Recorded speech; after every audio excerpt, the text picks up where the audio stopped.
Brexit, quels seront les secteurs les plus touchés en Belgique? À quelques heures de la sortie du Royaume-Uni de l'Union européenne, certaines questions subsistent. Quel impact pour quel secteur en Europe? En France, par exemple, on se prépare déjà à un désordre dans les exportations dans le secteur automobile, mais aussi la pêche et les boissons. En Belgique aussi, il y a de quoi s'inquiéter, car le pays est un partenaire commercial important du Royaume-Uni. Entre 2018 et 2019, elle a exporté des biens pour 30,986 milliards d'euros vers son voisin britannique, soit 7,8% de ses exportations totales de biens, explique un rapport de l'école de management ISEE. Parmi les principaux secteurs de biens, on trouve tout d'abord celui des véhicules routiers. Avec 8,52 milliards d'euros, ce secteur représente à lui seul 27,5% des exportations belges totales vers le Royaume-Uni, très loin devant les produits pharmaceutiques et médicinaux, 10,9%. Suivent les matières plastiques sous forme primaire, 4,5%, le pétrole et ses dérivés, 4,4%, et les fruits et légumes, 3,2%. Le secteur des véhicules routiers belges est d'autant plus concerné par le Brexit que le Royaume-Uni est un partenaire privilégié de la Belgique. En effet, les exportations de véhicules routiers vers le Royaume britannique représentent 18,2% des exportations belges totales dans ce secteur. En résumé, les véhicules routiers belges se vendent particulièrement bien au Royaume-Uni, comparé à d'autres produits. Les chaussures belges partent, elles, à 16,22% vers Londres. Du côté des services, la Belgique a exporté 8,8 milliards d'euros au Royaume-Uni en 2018, ce qui représente 8,4% des exportations totales de services. Elle risque de diminuer fortement, explique Eric Dor, de l'ISEE. Le Royaume-Uni a voté une loi qui interdit le prolongement de la période de transition. Or, cette période de transition est trop courte pour négocier un accord très complet. La négociation va se concentrer sur le libre-échange des biens, ce qui va déjà être difficile.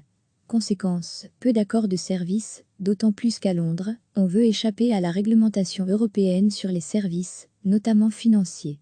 Et des services financiers, la Belgique en exporte justement beaucoup vers le Royaume-Uni, 1135 millions d'euros, soit 12% des exportations totales de services.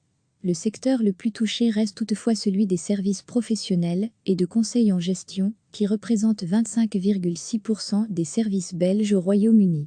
La Belgique exporte aussi beaucoup de services de transport, maritime, 6,9%, et autres, 11,8%, ainsi que des services informatiques, 9,6%.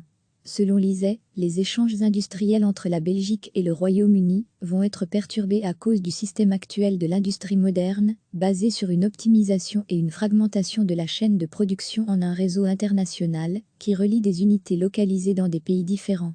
Dès lors, il est nécessaire que les produits puissent se déplacer rapidement et sans contrôle d'un pays à l'autre. Le retour du contrôle aux frontières pourrait alors faire perdre leur intérêt aux unités localisées au Royaume-Uni. Autre problème, les normes. Boris Johnson, le Premier ministre britannique, a indiqué qu'il voulait pouvoir mieux soutenir les industries en difficulté dans le pays, mettant en cause les règles de l'UE. Il a ainsi expliqué qu'il mettrait en place une préférence nationale pour les fournisseurs des marchés publics. À l'inverse, l'Union veut imposer au Royaume-Uni de s'aligner sur les normes européennes et les règles sur les aides d'État pour pouvoir mettre en place un accord de libre-échange. L'objectif est d'éviter que les entreprises du Royaume-Uni puissent avoir des coûts inférieurs à ceux de leurs concurrentes européennes parce qu'elles appliqueraient des normes qualitatives, sociales et environnementales moins strictes, précise Eric Dor. L'UE pourrait toutefois calquer, sur son accord avec le Canada, CETA, la possibilité de reconnaître à une entité nationale de certifier les produits britanniques sans passer par l'accord d'un pays membre. Au niveau fiscal, le Brexit aura des conséquences sur les dynamiques financières entre la Belgique et le Royaume-Uni, indique l'ISEE. Il pourrait y avoir un changement du régime fiscal appliqué au paiement d'intérêts ou de redevances entre une société belge et britannique, ainsi qu'à celui appliqué au paiement de dividendes à une société belge par une filiale britannique, et vice-versa. Le Royaume-Uni pourrait donc appliquer une double imposition sur les intérêts, les redevances et les dividendes entre les entreprises belges et britanniques. Enfin, concernant les travailleurs belges au Royaume-Uni, ils devront disposer d'un visa et d'un permis de travail à partir de 2021. Pour ceux qui y résident depuis 5 ans peuvent, jusqu'au 30 juin 2021, demander un statut qui leur permettra de conserver leurs droits antérieurs. Recevez chaque matin l'essentiel de l'actualité.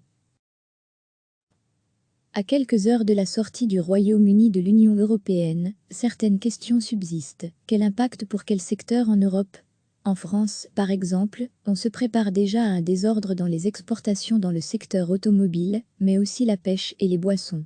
En Belgique aussi, il y a de quoi s'inquiéter, car le pays est un partenaire commercial important du Royaume-Uni. Entre 2018 et 2019, elle a exporté des biens pour 30,986 milliards d'euros vers son voisin britannique, soit 7,8% de ses exportations totales de biens, explique un rapport de l'école de management ISEE.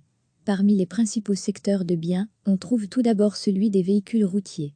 Avec 8,52 milliards d'euros, ce secteur représente à lui seul 27,5% des exportations belges totales vers le Royaume-Uni, très loin devant les produits pharmaceutiques et médicinaux, 10,9%.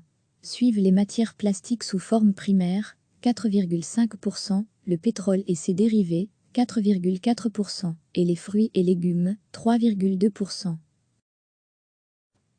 Le secteur des véhicules routiers belges est d'autant plus concerné par le Brexit que le Royaume-Uni est un partenaire privilégié de la Belgique.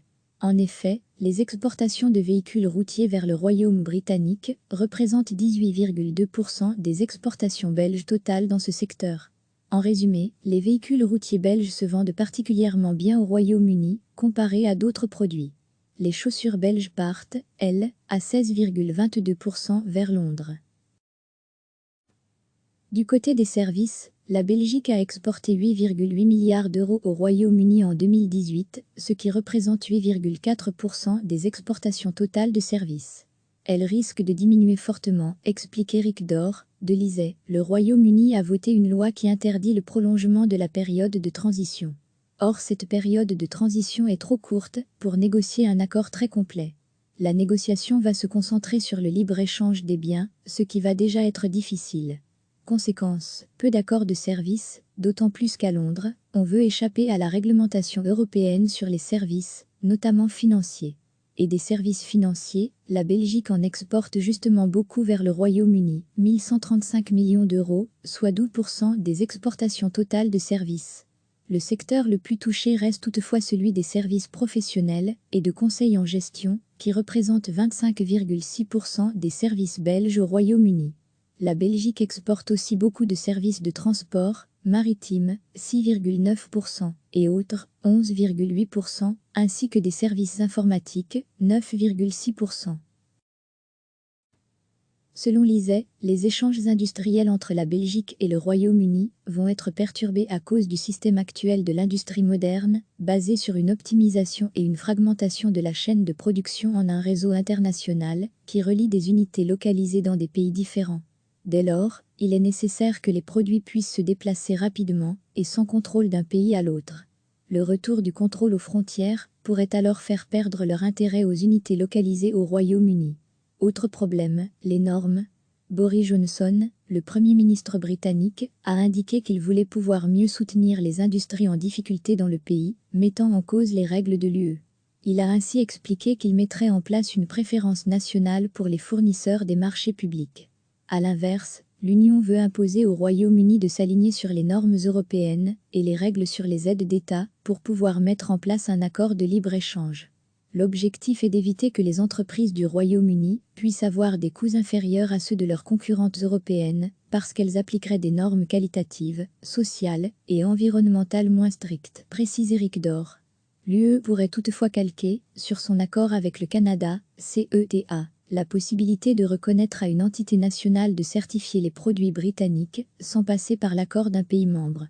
Au niveau fiscal, le Brexit aura des conséquences sur les dynamiques financières entre la Belgique et le Royaume-Uni, indique l'ISEE.